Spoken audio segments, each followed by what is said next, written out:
Hey guys, Jay's back from Jay's Aquatics and Companions. Today we're going to talk about German blue rams. Now, it's not one of my favorite fish species, but it seems like a lot of my videos lately have been about them, so I figured I might as well give a little bit of information about them. At least what I've known, what I've done my research on, stuff like that. Alright, my little piece of paper here. But German blue rams, they originally come from the Orinoco River Basin, savannas of Venezuela, and Colombia, from South America. Normally in those areas, the water is extremely acidic, um, ranging from 5.0 to 6.0. So their origin, extremely acidic water, very high temperatures, which usually ranged anywhere from 80 to 85 degrees Fahrenheit. Now, since we've been breeding them in captivity and everything, they can withstand a more diverse range of conditions. Matter of fact, normally, like in the wild, like it has to be in the 80s for them to breed. Where right now, my water is usually at a constant 77, and I've been having egg clutches constantly. Um, Now, the captive bred ones, um, you'll see different things or different information all over the internet. Depends on how the breeder had them. They'll give you the ranges from where they had them, stuff like that. Me personally, I've kept German blue rams for quite a bit, and they can withstand ranges anywhere from 72 to 85 degrees Fahrenheit. Um, of course, I wouldn't jump them real quick. Of course, you'd have to acclimate them to your temperature or whatnot. A pH of 5.0 to 7.8. Like right now, my water coming out of the tap is usually 7.8, because of the wood and the dirt I have in the aquarium and everything. My water usually stays around 7.2 ish. Um, they get about 2.5 inches big. Um, One of the things I love about German blue rams is once they pair up, um, they're that's like for life. Those two, throughout the course of their entire life, those will be your pair. Um, it doesn't matter if there's other males or other females in the tank; they're dedicated to just one fish. Um, I will tell you right now that they are very peaceful fish. They get along with a variety of different species. A lot of people say, "Oh, you can't have them with this fish. You can't have them with shrimp." I have shrimp in my tank. I mean, they'll pick off the babies and everything like that. But other than that, they pretty much leave them alone. Of course, each fish's temperament's different. So I would test it before you commit. Um, my little paper here. I just wrote down a bunch of notes so I don't trail off. Um, so when they breed, they will lay anywhere from 150 to 300 eggs.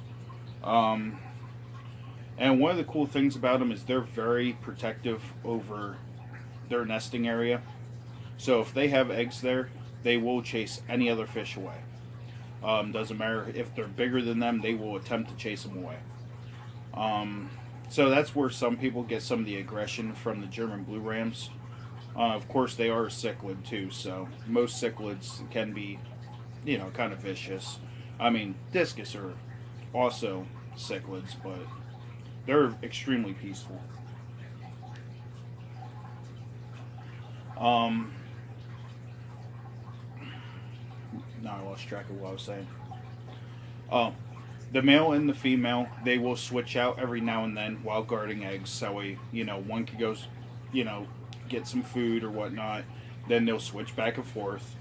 Um, and they do fan water over their eggs, that way the eggs don't rot, mold, stuff like that. Um, and the eggs will hatch after about 40 hours, but that's like more 84 degrees Fahrenheit. Now, since, like I said, I keep mine around 77, it'll probably be like 48 hours for the eggs to actually hatch. Um, the fish go into are in a larval state when they're born. They cannot free swim on their own for up to 5 days, so of course the parents are going to be, you know, protecting them during that time. And after they do hatch, the male or the female blue ram will actually escort the young around the tank to forage for food, chasing off any potential predators, stuff like that.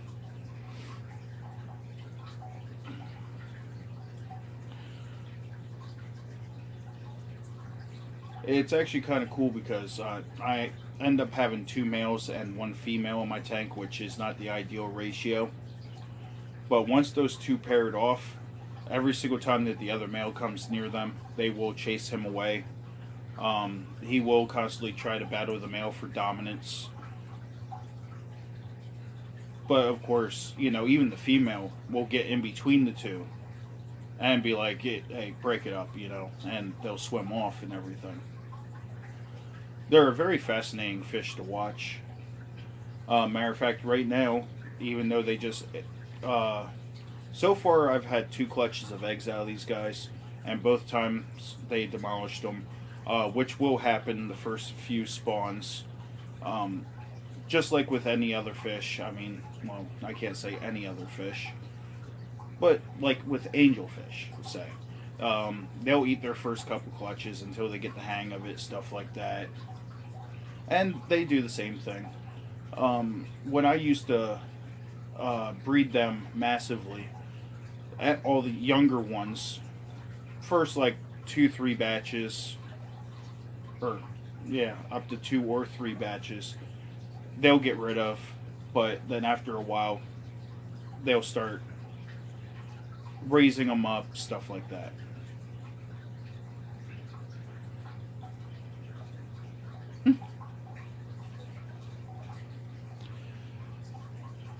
A lot of people say that they're extremely hard to care for. In my experience, it's very rare that I have lost a blue ram in any form. I've even kept Bolivian rams. Never had a problem with them. Just try not to get them from like big paint or chain pet stores like mine. I actually got from PetSmart. I looked at them. Their coloration wasn't extremely bright, which means that they weren't injected with all the hormones, or they weren't given all the hormones to make their colors pop. When that happens, most of the time it will shorten their lives. I have heard everybody that's ever gotten them from Petco, however, they'll die within like a couple weeks or whatnot. If they do spawn, usually they don't really have very much success with them. So you just have to be careful. I would always buy stuff like that from local breeders. Check Aquabid. Just check around everywhere. I mean, the main reason why I got these guys from PetSmart is usually at PetSmart they're like 8.30 something for one, and they were having a sale where you could get them for $5 a piece. So I wanted the last four that was in the tank. It was two males and two females, and you could tell that they were paired up.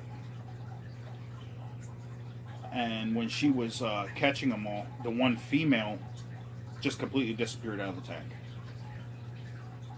So unfortunately, I only got the three. Eventually, I'm going to get another female to put in here, see if she won't pair up with that one.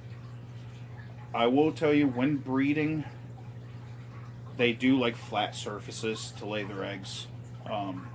I'm sure you've seen in my video where they took that flat part of the driftwood and they laid their eggs on there and stuff.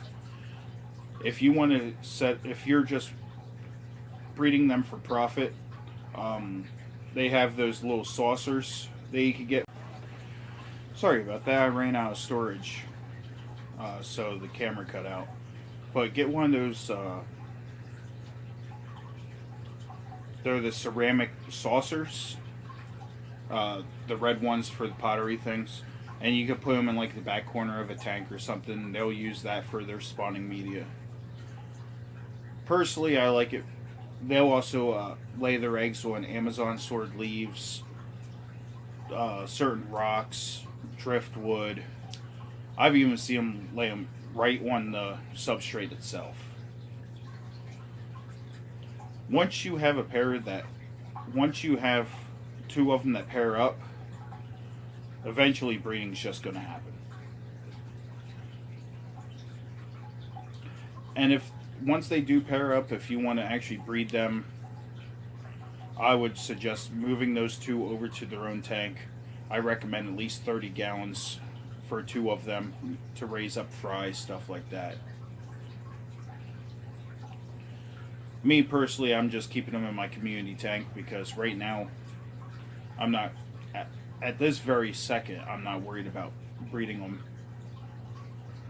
I'm going to, more work on like the live bears, shrimp, stuff like that right now.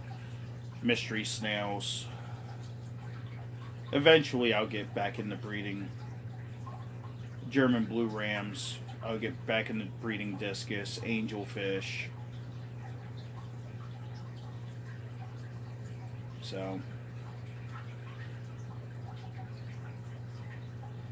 but alright guys, that's what I got for you for today. I just wanted to talk a little bit about the German blue rams, some of their history, whatnot. But if you guys are worried about taking care of them, throw them in a tank. Make sure you acclimate them properly to your water conditions. If you have extremely hard water,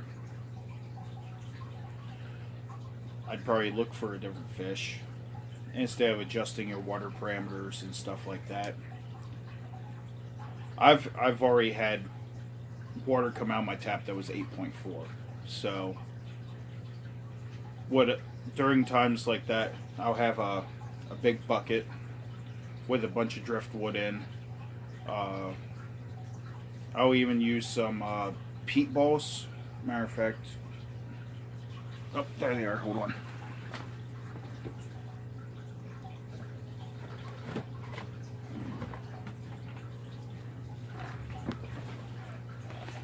Super peat. Put them, just float them in there. How do you like mine? Got those for Christmas.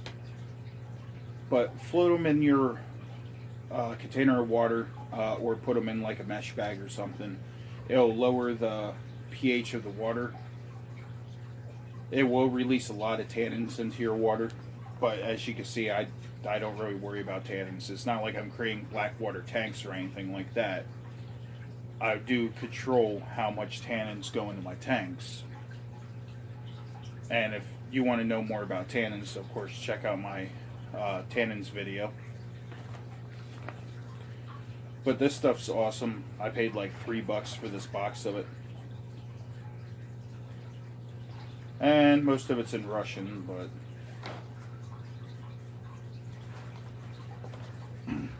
this is a good way to lower the pH of your water if you want to keep more softer water fish. Just remember, you're going to have quite a few tannins when it comes to this stuff.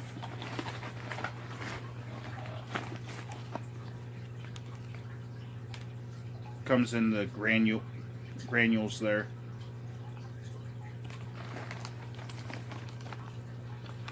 So,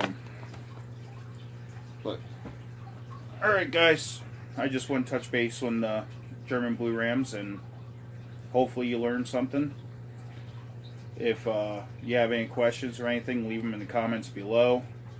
Here eventually I'm going to be doing a Jay's Aquatics Strictly Facebook page instead of my main one. And, well, I'll catch you in the next one. Later. And don't forget to like or subscribe.